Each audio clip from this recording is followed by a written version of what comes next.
नमस्कार। आज हम भूगोल को थोड़ा अलग नजरिए से समझने की कोशिश कर रहे हैं, मतलब पहाड़ों और नदियों से आगे बढ़कर। आपके भेजे गए स्रोतों के आधार पर हम 3 आसान सवालों पर ध्यान देंगे।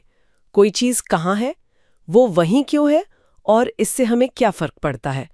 तो चलिए इस फ्रेमवर्क से दुनिया को समझने की कोशिश करते हैं। तो पहला सवाल, कहाँ, यानी लोकेशन।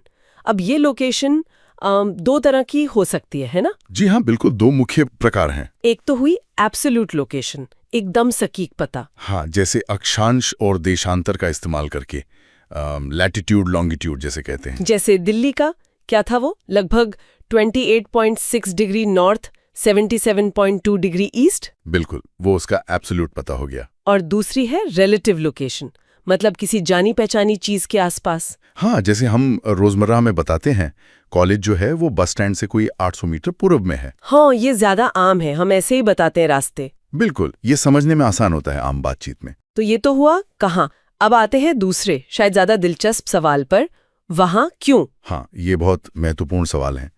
कोई चीज किसी खास जगह पर ही क्यों होती है, क्यों पनपती है? इसके पीछे देखिए, मोटे तौर पर 2 तरह के कारक या फैक्टर्स होते हैं। अच्छा, कौन कौन से? एक तो है भौतिक कारक, यानी फिजिकल फैक्टर्स। फिजिकल मतलब जैसे वहां की जलवायु कैसी है, मौसम कैसा रहता है, पानी आसानी से मिलता है या नहीं, जमीन कैसी है, पहाड़ हैं, मैदान हैं, मिट्टी उपजाऊ है, और क्या वहां बाढ़, भूकंप जैसे प्राकृतिक खतरे हैं। अच्छा, ये सब हो गए भौतिक कारक। जी।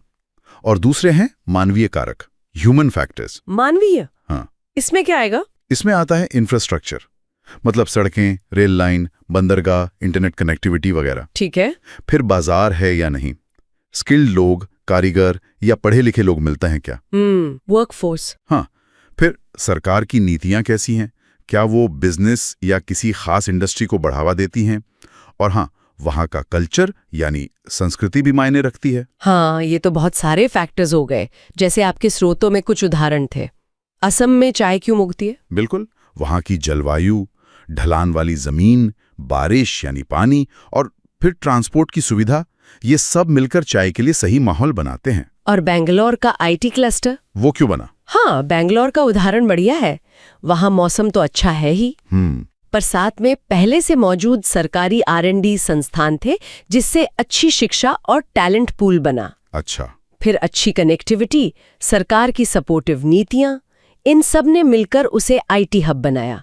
ये किसी एक वजह से नहीं हुआ। मतलब कई चीजें एक साथ काम करती हैं। बिल्कुल, मल्टी फैक्टर थिंकिंग जरूरी है। एक और उदाहरण लें, गन्ने के खेतों के पास ही चीनी मिलें क्यों होती हैं? हाँ, ये तो आसान है शायद। गन्ना भारी होता है, सही पकड़ा, उसे दूर ले जाने में ट्रांसपोर्ट का खर्चा बहुत आएगा, तो मिल वहीं लगाना फायदेमंद है। तो ये जो जगह की अपनी खासियत है, जैसे जमीन या जलवायु, उसे साइट कहते हैं। हाँ, बिल्कुल, साइट यानी उस जगह के अंदरूनी गुण।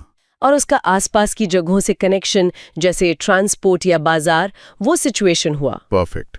साइट और सिचुएशन मिलकर तय करते हैं कि कोई जगह किसी खास काम के लिए कितनी उपयुक्त है। ये दिलचस्प है।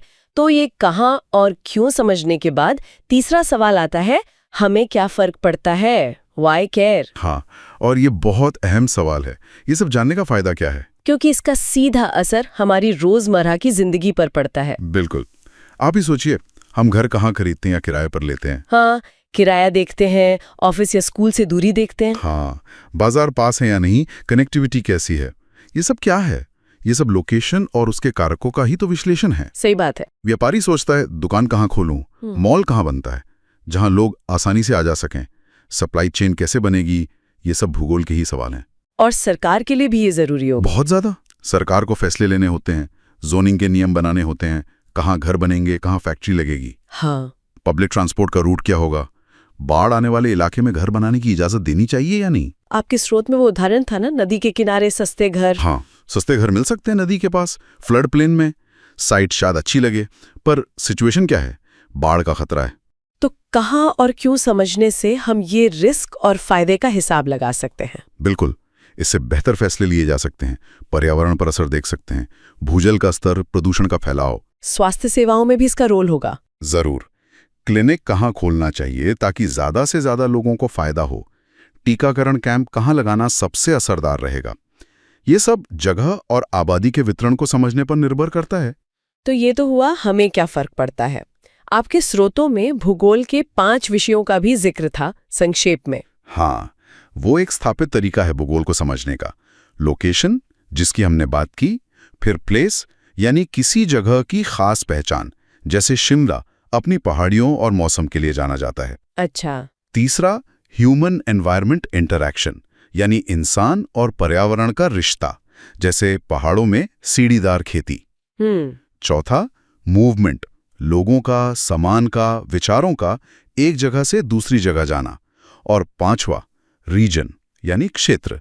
ये फॉर्मल हो सकता है जैसे पंजाब राज्य, फंक्शनल जैसे मुंबई लोकल ट्रेन का सेवा क्षेत्र, या वर्नाक्युलर जैसे दोआब का इलाका। और कुछ स्थानिक सोच के उपकरणों का भी जिक्र था, जैसे स्केल, पैटर्न। हाँ, संक्षेप में कहें तो स्केल बताता है कि हम कितनी बड़ी या छोटी जगह को देख रहे हैं।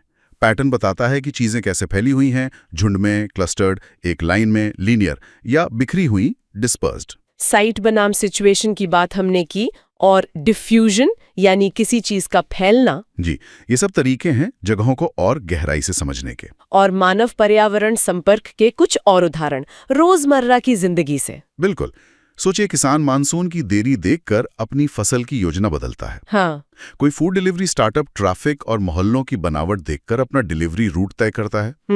स्कूल का प्रिंसिपल देखता है कि बारिश का पानी स्कूल में ना भरे, इसलिए निकासी का इंतजाम करता है, पेड़ लगाता है। स्वास्थ्य कार्यकर्ता देखता है कि किस इलाके में टीकाकरण की ज्यादा जरूरत है और वहां कैंप लगाता है। हम सब लगातार अपने माहौल से इंटरेक्ट कर रहे हैं। आजकल तो तकनीक भी इसमें बहुत मदद करती है ना? जीपीएस, सैटेलाइट तस्वीरें। हाँ, जीपीएस से हमें सटीक लोकेशन पता चलती है। रिमोट सेंसिंग यानी सैटेलाइट तस्वीरों से हम बड़े इलाकों में बदलाव देख सकते हैं, जैसे फसलें, शहरी फैलाव, जंगल। और जीआईएस यानी ज्योग्राफिक इंफॉर्मेशन सिस्टम्स इन सारी जानकारी को मिलाकर विश्लेषण करने में मदद करता है। तो अगर हम आज की चर्चा को समेटें, भूगोल सिर्फ जगहों के नाम रटना नहीं है। बिल्कुल नहीं। ये समझना है कि चीजें कहाँ हैं, वहाँ क्यों है, और इसका हम पर, हमारे समाज पर, हमारे पर्यावरण पर क्या असर पड़ता है। हाँ, वो 3 सवाल, कहाँ, वहाँ क्यों और हमें क्या फर्क पड़ता है, यही इसका सार है। आपके स्रोतों में वो होमवर्क वाली बात भी थी। हाँ, एक छोटा सा सुझाव था, अपने आस पड़ोस का, अपनी कॉलोनी या मोहल्ले का एक कच्चा सा नक्शा बनाएं।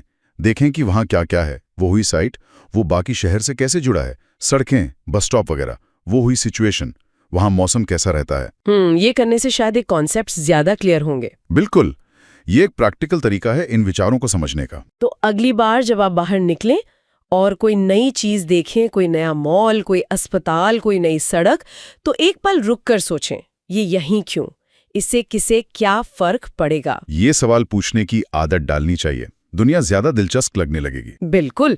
इसी सोच के साथ आज की चर्चा यहीं समाप्त करते हैं। धन्यवाद। धन्यवाद।